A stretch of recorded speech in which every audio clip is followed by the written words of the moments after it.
Okay. Sige. Okay. Bubuksan nyo muna to. Buksan nyo muna yan. Tigisa. Yung libag niya, mapupunta na lang sa libag nyo. Bahala kayo. Kung ayaw nito, pwede naman magkamay. Okay.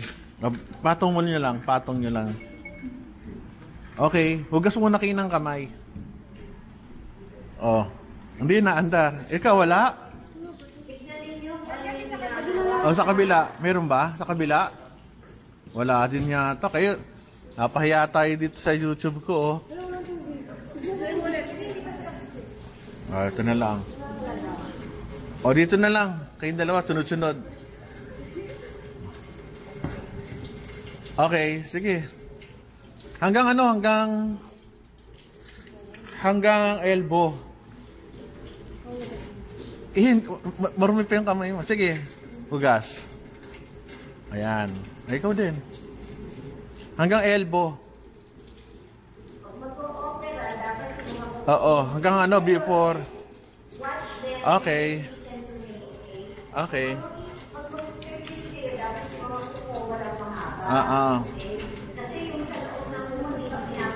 Okay, pwede na kayong mag-scrub. Scrub. Okay. Pagayin nyo, may ayod din yan.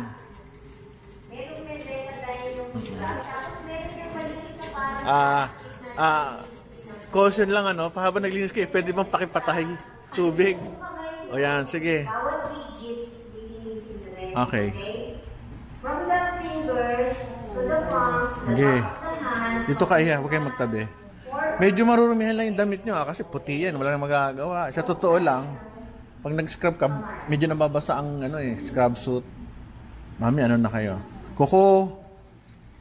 Yung pagitan ng mga kuko. Remember when you're going to enter the operating room, dapat nakamask na kayo at saka nakakap na kayo, ha? Naka-scrub suit kayo, tapos may sarili din kayong footwear na pang-OR lang. Hindi yung street shoes or hindi, dapat meron kayong footwear para sa OR yun lang. So, you're wearing your scrub suit. Normally, 5 minutes yan. Sige, pa. Sa ano pa? Elbow. Sa totoo lang hanggang dito eh. Nga lang mababasa yung ano nyo eh. Damit eh. Pero sa totoo lang hanggang taas ng elbow yan eh. Maturuan natin. Lalabas lang ikaw sa ano ha? Pornhub. Pornhub. Sorry. YouTube. Sorry. Mali. May account kasi ako doon. Hindi, joke lang kayo na. Hindi na mabiro. Okay. Okay. Normally 5 minutes. Okay, pag binaba nyo yan, huwag nyo sasayad ng kamay nyo sa ano. Sa totoo lang, pwede pa kayo magbanlaw. Isa pang banlaw. Banlaw. O, banlaw ha. Ngunit pag naghuhugas, huwag mong bababa masyado yung kamay. Kasi yung elbow mo madumi. Yun, tama. O, rotate kayong dalawa. O, ito. Huwag mo bababa masyado yung kamay kasi ang dumi ng elbow eh. O, mag-scrub ulit. Para sure lang na malinis. Okay, stop. Stop yung tubig. Okay. Ngayon, wag nyo nang masyadong i-ano yung elbow kasi madumi na yun. Importante, mula sa forearm na lang. Kasi pag binalik nyo sa elbow, talaga napakadumi ng elbow eh. Okay, o sige. Pwede na. So, titingnan ko kung paano ha. Tingnan nyo ang kamay, kailangan laging nakataas. Kasi yung elbow nyo, pag yung tubig galing sa elbow, bumalik, marumi yung kamay nyo ulit. Yun ang problema, kaya dapat marunong kayong yumuko. Sige, tapos na. Ilagay mo na dyan. Sa ibabaw. Kasi kami dati, dyan lang sa ibabaw. Kasi, kung sasahid ang kamay ha. Ayan, tingnan mo ha. Pataas, pataas. Okay. Pataas. Okay. Okay, very good. Very good, very good. Tama. Yee! Palakpak naman, tama. Halika. Halika rito. Doon ka. Nasaan yung gown mo? Nasaan? Ito, ito. Okay, kunyari sterile to, bigay mo. Hindi niya kanya eh. Ito ba? Oh. Laging taas ang kamay ha. O taas. Wag kang magsasayad ng ano ha. Huwag kang magsasayad ng... Usually sa OR, kung busy yung nurse, self-service kayo. Kayo yung dadampot, pero kadalasan ang nurse nagsiserve. Okay? Ngayon, kunyari ikaw yung nurse, huwag mo basta gagalawin kasi basa pa yung kamay niya, di ba? Basa pa. So yung dulo ng gown, yun yung ibinibigay ng nurse. Okay. Ito hahawakan mo, pantuyo mo ng pantuyo mo ng kamay. Ito yung kamay mo. O kunyari, hawakan mo muna. Hawakan mo. Nurse. O ikaw, nakatiklop. Unang-una, sterile ka, walang sasahid kahit ito, ha? Napakadumi niyan, may ano eh. So, iabot mo siya, na ang bibigay mo yung dulo. Yan. Hawak mo dyan lang, babagsak mo lang siya, ganyan. Tapos ngayon, pagkuha mo, kunyari, sterile ako, kunyari lang ha. Kunyari lang. Hawak mo, ganyan, tutuyuin lang ko, ganyan. Pag ginamit mo sa isang side dito, yung sa kabila, dito naman. Wag elbow ha. O yan. Wag elbow. Tutuyuin. Tuyo na, ganyan ulit. Tuyo ka na, pagkita ka ulit. Siya naman din, dahil ikaw yung nurse. Alam nyo kung bakit sa operating room nagtitiklop kami ng damit? Ay ito tingnan nyo Yung in-scrub mo, sumayad ka na sa damit eh. Normally, tinitiklop namin yan eh. Kasi unang-una, wag mataas masyado. Hanggang ano lang, hanggang chest lang. Ayan lang, hanggang chest. Kasi baka tumama sa mukha eh. Kaya siya tumama dito, kasi tinaas siya, parang lilipad ng dara eh. Hanggang chest lang, normally hanggang leeg lang. Huwag tataas ha. O sige, abot. Kunyari, tutuyuin mo yung kamay mo, sige. Ayan, tuyuin mo na. O, wag mo sasayad sa damit mo, napakadumi ng damit mo eh. Madumi ang damit. Layo mo lang, o sige. Tuyuin mo, sige. Tuyo na. Okay. O, suot mo. Ngayon siya na yung mag-a-assist sa'yo kasi ikaw yung nurse. Bitawan mo. Okay. Ibigay mo yung paharap. Relax ka lang. Lupit-lupit ulit. Gaganyan mo kasi yung nurse. Sa totoo lang kasi baka kayo mapagalitan pag mali ang bigay eh. Baka kayo mayari ng mga doktor doon. Gaganyan dito. Hindi mo naman role to eh kasi pang nurse to. Oo. So ganyan. Isa-serve sa inyo yan. Oo. Isa-serve ganyan. Kunyari ako yung nurse. Sige. Ganyan.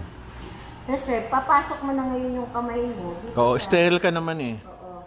Papasok mo na yung kamay mo doon sa may sleeves. Okay. Sige, pasok. Yan, saka yung kamay mo. Yung kabila, sabay yan, sabay. Yan. Okay. Okay.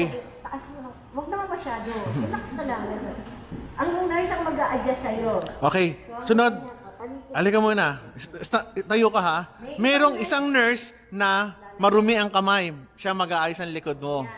Ako yung nurse. Maruming. Siya yung nurse na marumi. O, yun, yung kamay. Okay. Yan, ako na yung magtatali. Oo, sunod. Aabutin niya yan dulo na dapat hindi siya sa side sa'yo.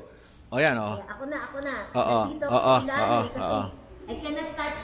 Hindi ko siya pwedeng hawakan dito o dito kasi sterile. Sterile siya eh. Kaya napansin niyo, bumaba ako dito. Oo, magtsatsaga kayo. Tapos hilain ko lang ng konti. Oo. Punta ulit ako dyan. Yan. Pero kung mabait ka, sanay ka ng doktor ka, kunyari, nakaano ka na, pwede mong iabot. Sige, isa pang style yun. Huwag mo siyang ilalabas kasi ang kamay mo napakadumi. Hawakan mo siya through that. O iabot mo naman sa kanya. Abot mo. Yan. Maawa ka naman sa nurse. Isa pa. Oo. Ang kamay, kahit nag-scrub yan, marumi. Sige. Okay. Okay, ganyan. Ngayon, dahil nakaganyan ka na, tandaan nyo ang kamay hindi pwedeng umaangat sa leeg ha. mapapansin nyo yung mga doktor. Halika rito. Sa table ng Oo. Asan yung dalawa mo? Okay. Diyan ka. Oo. Ako pa din yung nurse ka. Pero siya pakuhanin mo ng style. Relax lang. Yung kamay mo nakapasok pa sa loob. Pwede mo kami dito? Oo. Kailangan mo lang ito. Pengi pa nung dalawang gloves.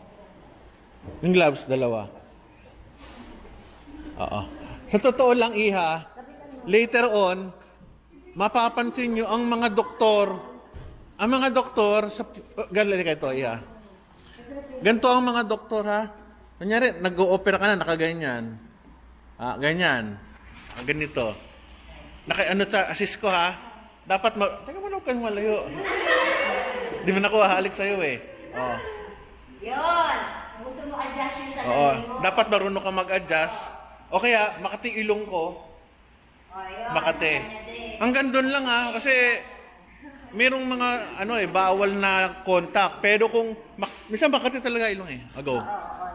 So, ganito lang. Yan. So, ganito, no? Merong tinatawag na may mga nurse na nag-serve sa inyo. Pero minsan, self-service, listen. May self-service na tinatawag na busy na yung nurse, hindi siya, estudyante kayo. Last kayong i-serve. So, ang mangyayari, sana may sterile para magbuksan. Oo. Pag nabuksan na, kunyari bukas na. Kunyari sterile. Ngayon, nakapasok na yung kamay mo, di ba? Kasi nakascrub ka, malinis. Hindi mo pa pwedeng hawakan yung gloves basta ng neck. Hindi pwedeng nakaganyan, ha? Kasi ito malinis, ito sterile. So, ang gagawin nyo is, di ba pinafold dito? Labas ko muna para makita nyo. Di ba naka-fold dito? Yan. Tapos ito yung loob, di ba? Ngayon, ang mangyayari... Teka, pasok natin. Papasok ko lang. Oo. Kasi kami, basaselang kami mga surgeon. Hindi mo pwedeng kamayin yan. Ang mangyayari dyan, isang kamay mo, hawak mo dito, papasok mo muna yung mo dyan, ganyan ha. Papasok mo to, ganyan. Usually hanggang dyan lang. The reason na dito lang yan, kasi para pag napasok na yung gloves, naka-hold. Maganda yung fitting. Hindi yung lalabas yung sleeves dun sa gloves. Dito para ma-tighten up yan. Okay, hanggang dyan lang. So, nangyayari, aangat mo dito, yan, papasok mo ganon. Hindi mo tinatouch yung gloves. Ito, tsaka yung kamay mo, malayo. Kita mo?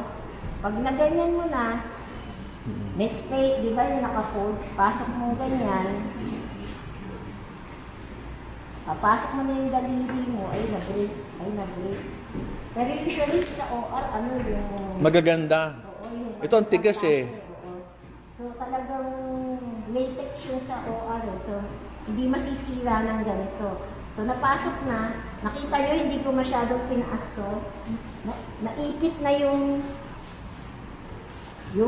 sleeves dun sa gloves. Di ba maganda? Naka-flat siya. Kuha pa kayo ng gloves ha? Ayun. Kulang Ngayon, to. Pakuha kayo ng sterile na to. Di ba? Sterile Pakuha kayo na sa taas. gloves na. Ito yung nandyan. So, pwede mo lang ihawak dito. Angat mo na ngayon yan. Ganon. Hanggang dyan ulit. Pasok mo ngayon to. Dito. Sa may... Nakita nyo yung sa pinole. Yan. Kasi talaga namang sterile is naka-fold. Pasok mo yan. Hindi magta-touch dun sa labas ha. Ganyan. O. Pasok nyo na. Oo. Mahirap lang ito kasi yung gloves na to, plastic eh. Hindi siya flexible. Ayan, nakita nyo? Naka-ash. Pag big time ka, pag ikaw ang surgeon, ikaw ang clerk. Sorry ka na lang. Kaya tinuturo sa'yo. Pero tuturo din namin yung nurse. Oo, I'm a nurse. Importante malaman nyo muna na